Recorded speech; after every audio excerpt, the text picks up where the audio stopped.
अस्सलाम वालेकुम dear students, so welcome in the second lecture of quantum mechanics. ठीक है, तो कल हम रेली जीन्स लॉ तक पहुंचे थे।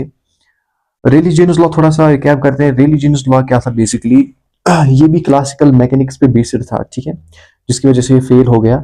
इसने भी बताया, मतलब जो क्लासिकल मैकेनिक्स का जो मेन फंडा था दैट रेडिएशन इज कंटिन्यूअस, तो उसी रेडिएशन कंटिन्यूअस मान के ये लॉ जो है बेस्ड था, जिसकी वजह से ये फेल हो गया। तो हमने देखा था अगर इसमें हम देखेंगे फ्रीक्वेंसी एफ से लेकर डीएफ तक, ठीक है, किसी भी फ्रीक्वेंसी एफ से लेकर डीएफ तक जो रेली जीनस लॉ का मतलब फॉर्मूला है वो असल में क्या कहेगा, is equal to 8 pi by C cube F square D F K T. This is basically the formula of Rayleigh Jeans law. ठीक है, जो हमने कल पढ़ा।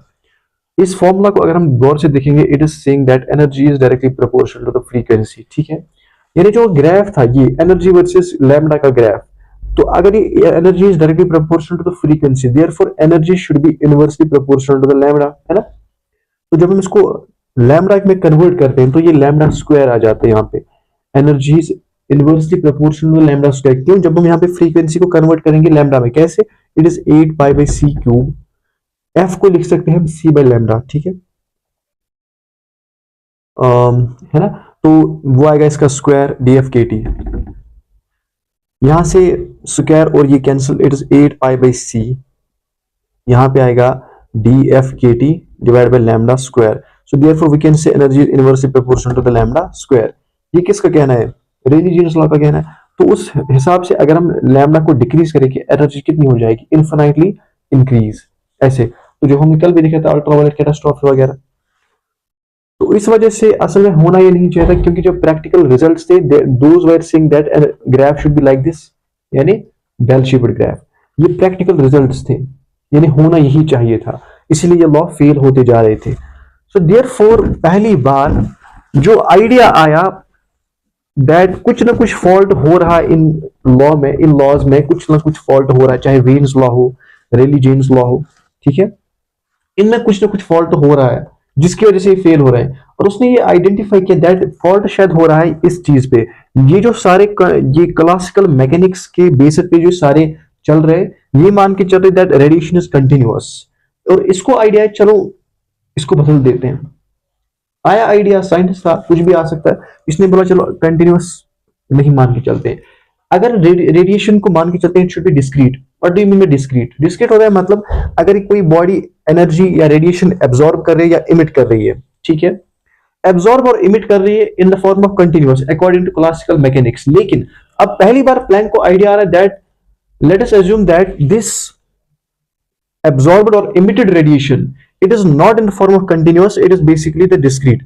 अब discrete कैसे होता है? ये ऐसे ऐसे, ठीक है, पैकेट्स में एब्जॉर्ब या इमिट हो रही है, या तो एब्जॉर्ब हो रही है या इमिट हो रही है।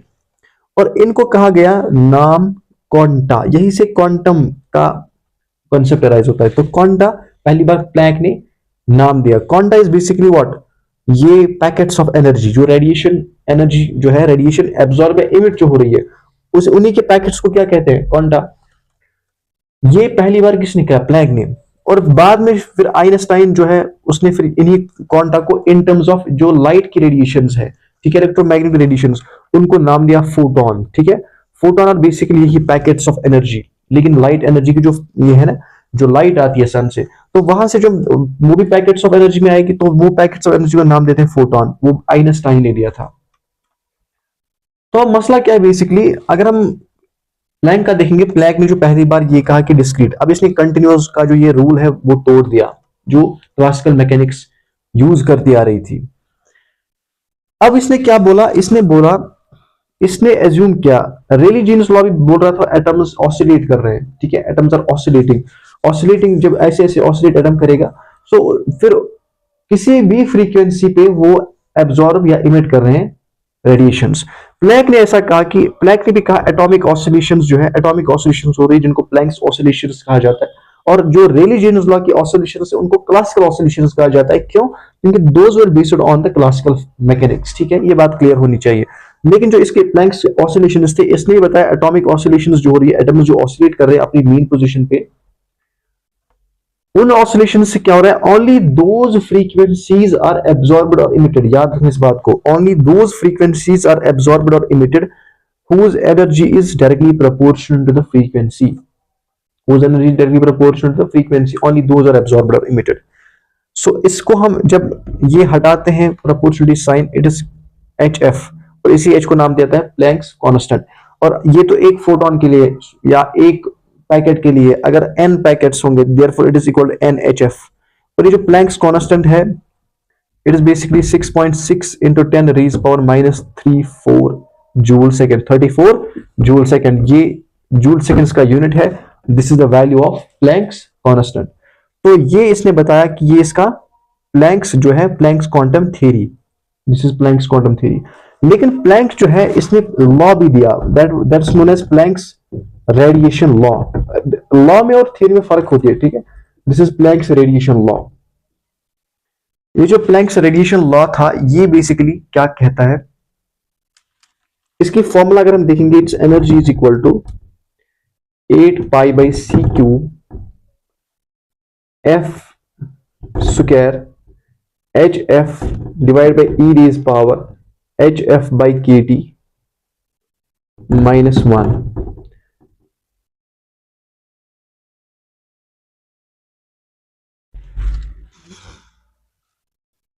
अभी मैंने जो रेली जीन्स फॉर्मूला दिखाई थी, रेली जीन्स की formula 8 pi by C cube F square D F K T, ठीक है। तो this is the formula of Planck's radiation law. इन दो में फर्क हमें दिख रहा है, के टी जो है के टी के बजाय यहाँ पे एच एफ बाई रेज पर H F by K T minus 1 है, दिस इज द डिफरेंस। लेकिन जो ये फॉर्मूला है, ये फॉर्मूला प्रैक्टिकल रिजल्ट्स को एक्सप्लेन कर दिया, हर किसी प्रैक्टिकल रिजल्ट को।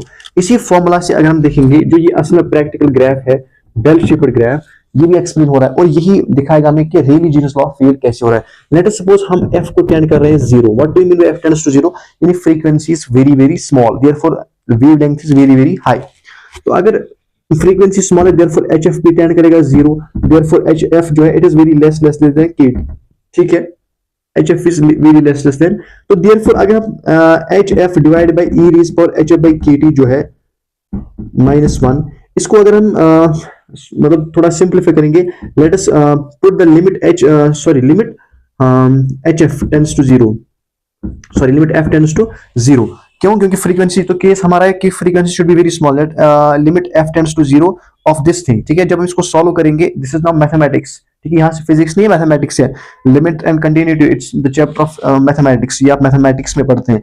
जब हम इस चीज का लिमिट निकालते हैं, लिमिट निकालने के बाद जो हमें यहाँ से रिजल्ट मिलता है, ठीक है, यानी frequency small and wavelength should be very high. So after putting the limit what we get, यहाँ पे हमें निकलता है kT, ठीक है। लिमिट निकालने के बाद जब ये kT निकला, तो देयरफॉर इस चीज का वैल्यू क्या है, kT, और वही kT तो यहाँ पे रेली जीन्स लॉ पे है। Therefore Rayleigh Jeans law is valid when frequency is very small and lambda is very high. और वो हमने देखा भी था कि पहले रेली जीन्स लॉ में यहाँ तक ये वैलिड है, उसके बाद इसका अल्ट्रावायलेट कैटास्ट्रॉफी हो जाता है on decreasing wavelength. So therefore on decreasing wavelength का मतलब क्या है, डिक्रीजिंग वेवलेंथ का मतलब है, डिक्रीजिंग वेवलेंथ का मतलब क्या है, f इज लार्ज, यानी f टेंड्स टू इंफिनिटी, उसी का मतलब है लैम्डा टेंड्स टू 0। तो यहाँ पे हम बता सकते हैं फिर hf टेंड्स टू इंफिनिटी, ठीक है। देयरफॉर kt इज यहाँ पे वेरी ग्रेटर देन, सो यहाँ पे हम बता सकते हैं hf is greater than kt। और जब हम इस यहाँ पे भी limit f tends to infinity hf by e raise power hf by kt -1, ठीक है। इसका लिमिट निकालने के बाद हमारे पास रिजल्ट आता है 0। अगर 0 रिजल्ट आया, देयरफॉर जब फ्रीक्वेंसी लार्ज होगी यानी वेवलेंथ क्या होगी, कम। फ्रीक्वेंसी यहाँ पे वेवलेंथ क्या है, कम। कहाँ पे है वेवलेंथ कम, ऐसे से जा रहे हैं, तो रेली जीन्स लॉ कहता है वेवलेंथ कम होने पे ये जा रहा है ऊपर, यानी एनर्जी जो है एनर्जी गोस इन्फिनिटी।